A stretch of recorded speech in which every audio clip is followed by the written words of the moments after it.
You're listening to Music 101 with your host, Alexxis Steele. Sponsored by Steele Notes Magazine. You can find them at the web, folks, at www.steelenotesmagazine.com. Hello. Hi, this is Alexxis Steele from Music 101 on WDLS Radio. It's an honor to introduce to you one of the greatest female rock vocalists in history, the magnificent Ann Wilson of Heart. Welcome to the show, Ann. Well, thank you. My goodness, the magnificent. Thank you. That's quite an honor. Oh, well, it's certainly an honor to have you on the show today. And I'm coming from a military family as a child. You moved around a lot before your family settled in Seattle. Do you think that experience helped you decide what you wanted to do in your adult life? Well, I don't know about that, but I know that it made the travel a whole lot easier. Being in a band and traveling around, touring around, is nothing new because our family always moved. And our family was really tight-knit because of all the moving. So being in a band and traveling around is very familial. Yeah. Right, absolutely. So you actually came from a musical family with your mother being a concert pianist and a choir singer, right? And your dad, he was a musician and singer who led the U.S. Marine Corps Band, right? Yeah, I think he did that for a spell, and he was a singer, a baritone in a barbershop quartet. So they were both dabblers for sure. Oh, absolutely. Okay, so what was it like as a child in your family when you enjoyed Sundays with Pancakes and Opera? Did you continue that? Yeah, that was really a close time for us because we'd have the whole Sunday off. Everybody would just hang around in their pajamas, and they'd make a big breakfast, and they'd put on opera or operetta, and we just hang out together most of the day and just let the music wash over us and be around as a family. Those are really good memories. I bet. I think it's important as parents supporting, fostering the growth of musical talent like your family did. And as a result for you wound up playing multiple instruments like flute, guitar, keyboards, percussion, violin, auto harp. So did you continue to do those traditions with your own children? I tried to, yeah, but neither of my kids really took playing music seriously. They have other interests. And so I said, you can have piano lessons, you can have guitar lessons. They asked for them. And then when it came down to it, one of them wanted to learn how to play the cello, but then when it came down to it, those things are really hard work. To actually learn an instrument, you really have to apply yourself. And they didn't have that fire in their belly, so they're doing other stuff. Well, that's good. At least they had somewhat of the experience. They tried it. Maybe it wasn't for them, but, they did that. Right. Okay, so you can lead a horse to water, but you can't make him drink, Exactly. All right, so when you got to school and you played in bands, which later became Heart, and then you released your first album, Dreamboat Annie. So at that time, you had hits Crazy on You, Magic Man, which are awesome songs that are timeless. Were you surprised by your success with your first album? Oh, completely, yeah. I mean, I don't think anybody expected it to go, as they say now, viral. I mean, we were just pleased to be able to get into the studio at all. Okay.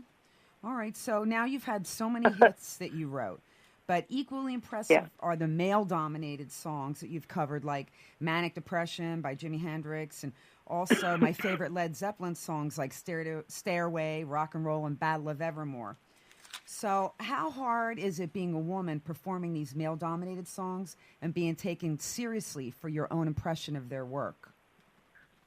I think that it's not that hard, really, if you just to get inside those songs that were done by men first. If you just kind of feel and understand the song. It doesn't really matter which gender you are. I don't really go along with flipping genders in lyrics. I think that it's best just to sing a song the way it was written. Absolutely. Okay. Now, you were also dubbed one of the top heavy metal vocalists of all times by Hit Parader, and that's for male or female. Was that surprising to you? Yeah, yeah, it really was. It really was, especially because when that came out, there was such a big distinction between men and women in rock, and it was still so surprising for women to be in rock. Yeah, absolutely. Okay. Now, you said that the stage is your magical place. So share that with us and tell me, when you hit the stage to perform, what's the first thing that enters your mind? Where does it take you? Well, I go right down to the front and look at the people first, and I try to make connection with them even before the music starts, just because they're the whole reason I'm there. And it's like having a conversation with another person, only this happens to be a whole bunch of people. And so you just want to make sure that the way is clear between your brains. So I go down and I greet them just on the lip of the stage and make eye contact with them and then start. Some artists have had stage fright in the past. Have you ever experienced that? Yeah, I used to have it a little bit, but it kind of dissipated when I thought it through and realized what's the worst thing that could happen. The worst thing is that you could make a mistake or something, and it's just not that bad. So I stopped having that probably at the end of the 80s. Mm-hmm. Okay. I recently had a conversation with Mike Reno from Loverboy, and actually your name came up. And, of course, he had a lot of great things to say about you when you did the duet together, Almost Paradise, for the Footloose movie. Right. And we were discussing about what you have to do to prepare for your shows in terms of your vocals and warm-up techniques and things like that. So what do you do to prepare before a show? Well, what I do is I breathe some steam just to coax my throat open. I try to sing along with somebody else's music for a while. And I don't do scales or anything like that to prepare, but I don't like to do sound checks because I like to save it all for the show. So I just generally just sort of gradually open up to the singing because rock singing is pretty physical. Absolutely. Takes a lot of power. Yeah, it does. Okay. So how hard is it being a wife and a mother and maintaining your hectic tour schedule?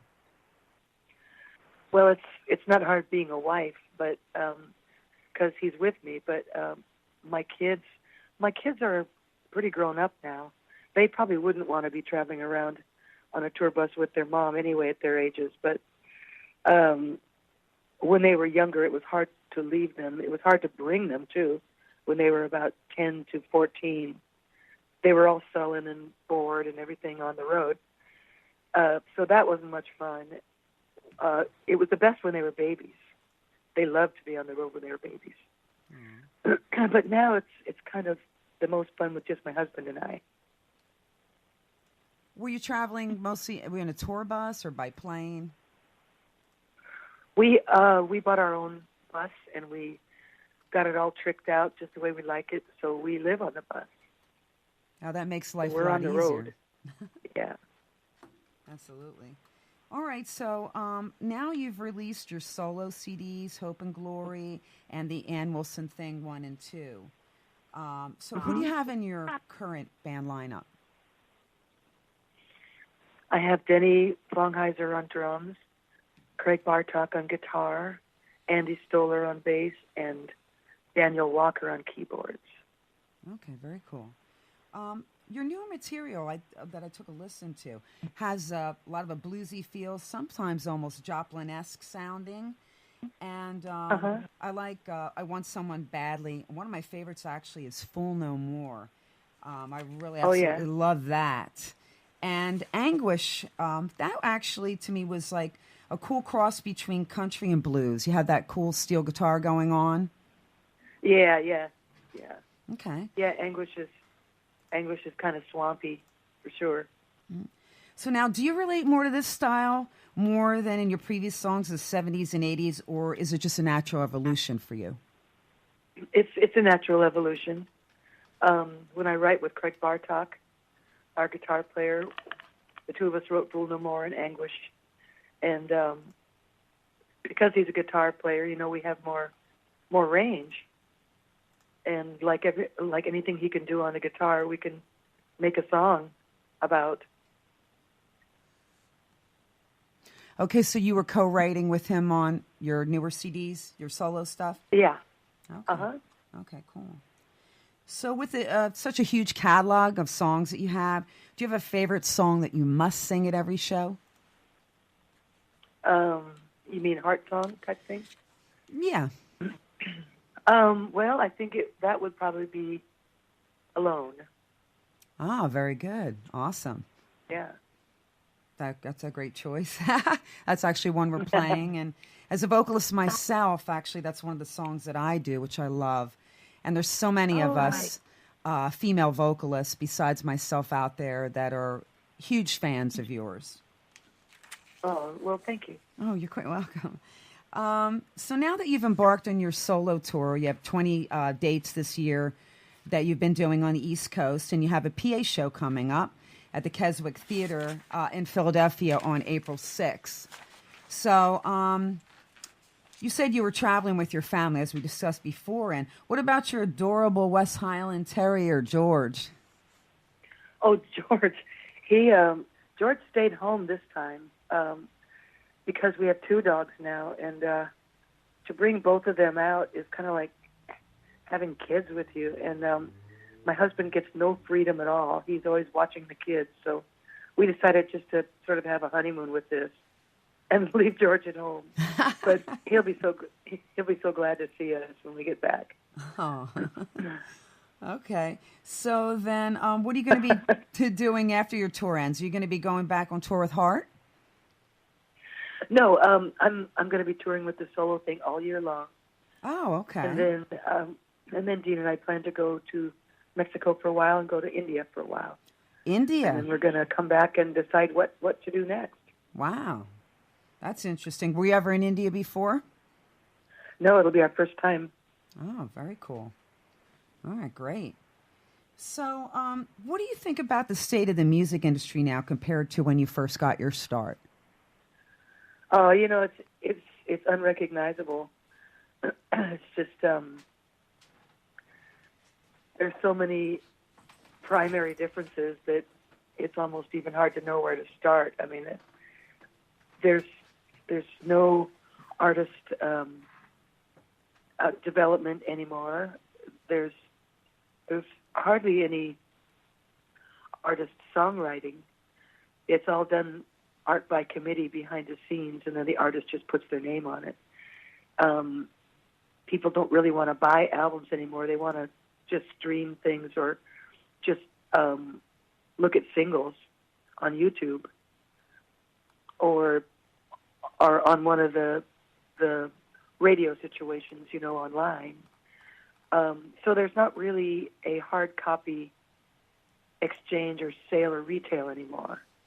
So you can't really have a career. You can't make a career out of just sitting home and making records and letting the records do the travel for you. You have to go out and travel and put your skin on the line. Sure. And in one sense, that's good because it's much harder to fake it when you're out there yourself, actually on stage doing it. You can't, you have to be good. And so I like that aspect of it. Mm-hmm. Do you think shows like American Idol and things of that nature have been bad for new artists coming out, since they kind of... Yeah. Yes, I do, because it makes it seem like you can just, prepare for one audition, and if you do well, then you'll have a career. And that generally doesn't happen. there's the fluke artists like Carrie Underwood or, one of those who does well and goes on to be able to have a career, but that's so rare, I think that it breeds anonymity. Nobody sounds like themselves. Everyone just sounds all auto-tuned, and everyone's aspiring to a single way of singing. So I don't think it's been good, no. Right, so they really haven't paid their dues like other artists who spent years developing their craft. Right, exactly. Right. So I can see where, there'd be animosity towards others in the industry for that reason, Well, yeah. I mean, it's not so much animosity as I think it's just a difference of opinion, really. Like I just have a whole different thing in mind, which involves getting out there and actually connecting with people rather than sitting in Hollywood and being all styled and going on a flash appearance on Dancing with the Stars or something, and which doesn't really do anything. It's just you get this 3-minute appearance and it doesn't even really sound or look like you. Right. So now, is there anything that you haven't done that you would like to do in the future? I don't know. I'm pretty satisfied. I mean, I just want to do what I'm doing really, really well. And I want to keep on experiencing life and being in love. And I want to travel and keep writing songs and just getting better and better, Mm-hmm. Do you have any advice for newcomers who want to break into the industry? Yeah, make sure that it's the thing you want to do more than anything, because the sacrifices are so huge. And you're really going to have to put your nose to the grindstone and just have a fire in your belly. And above all, you have to be really, really good. Because otherwise, you're just going to be another one of the lemmings trying to go to Hollywood and be a star. And most people don't make that. Right. Well, we're thankful that we have you, Ann, that's for sure. And well, thank you. We're looking forward to a lot more great music from you in the future and getting to see you out on the road. And I want to thank you for taking the time out of your busy schedule to talk with me today on WDLS Radio. Well, you're welcome. It's been great. Yeah, so we want to tell our fans to make sure that you look out for Ann on the road with her solo act. She's going to be touring all year long. Like I said, April 6th, she'll be locally to us at the Keswick Theater in Philadelphia. And you can find Ann on Facebook at officialannwilson.com and also her website, annwilsonofheart.com. Well, thank you so much, Ann. You have a fantastic day, and we hope to talk to you soon. See you real soon. Okay. Thank you for the cool interview. That's great. Thanks a lot. Okay, thank you. Have a great day. All right. Bye-bye. You too. Bye. Bye-bye.